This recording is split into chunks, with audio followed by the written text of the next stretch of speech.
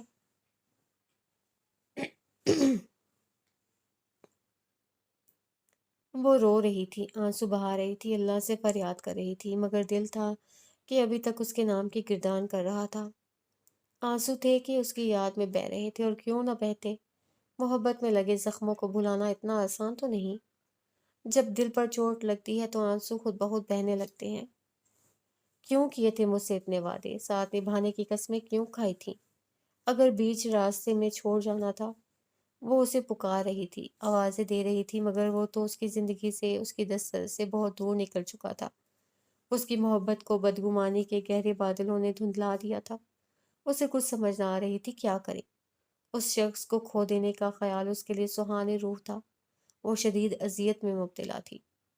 اللہ، اس نے ایک مرتبہ پھر مایوس و نامراد ہو کر اسے پکارا تھا۔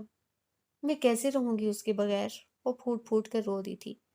اسے یقین تھا وہ اسے تلاش کرتا ہوا اس کے پاس آ جائے گا اور اس سے اپنے رویے کی معافی مانگے گا، ہاتھ تھام کر محبت سے واپس اپنے گھر لے جائے گا۔ مجھے اس کے بغیر رہنا نہیں آتا۔ وہ بھول چکی تھی کہ وہ شخص اسے گھر سے ہی نہیں دل سے بھی نکال چکا ہے، اور جنہیں دل سے نکال دیا جائے ان کے لیے پھر گھر میں بھی کوئی گنجائش نہیں رہتی۔ وہ اسے ہمیشہ کے لیے کھو چکی تھی، مگر اس کا دل اس بات کو ماننے سے انکاری تھا۔ وہ ابھی بھی آس لگائے بیٹھی تھی۔ زندگی، وہ ایک مرتبہ پھر حواس کھونے لگی تھی، ماحول سے کٹنے لگی تھی، پھر سے خود فریبی میں مبتلا ہو رہی تھی۔ اندھیرے میں مت بیٹھا کرو۔ وہ اس کے پاس آ بیٹھا اور گہری نظر اس کی سمت اچھال کر گویا ہوا۔ یہ جو اندھیرا ہے نا، یہ میرے اندر کا اندھیرا ہے۔ میں جہاں بھی جاتی ہوں اندھیرے پھیل جاتے ہیں۔ یہ میرے نصیب کی سیاہیاں ہیں۔ وہ چند منٹ بیٹھا اسے دیکھتا رہا، پھر اٹھ کر لائٹس آن کر دی۔ پتہ نہیں کیسی باتیں کرتی ہو تم، وہ تجاہل و عارفانہ سے کام لیتے ہوئے گویا ہوا۔ مجھے ڈر ہے ان اندھیروں سے گھبرا کر آپ مجھے چھوڑ نہ دیں۔ وہ اس کی جانب دیکھ رہی تھی۔ ہم دونوں کو کوئی جدا نہیں کر سکتا۔ اس نے اس کا ہاتھ تھاما۔ اس نے ایک سسکاری بھری اور حال میں لوٹ آئی، وہ کہیں نہ تھا۔ وہ ایک مرتبہ پھر دھاڑے مار مار کر رونے لگی تھی۔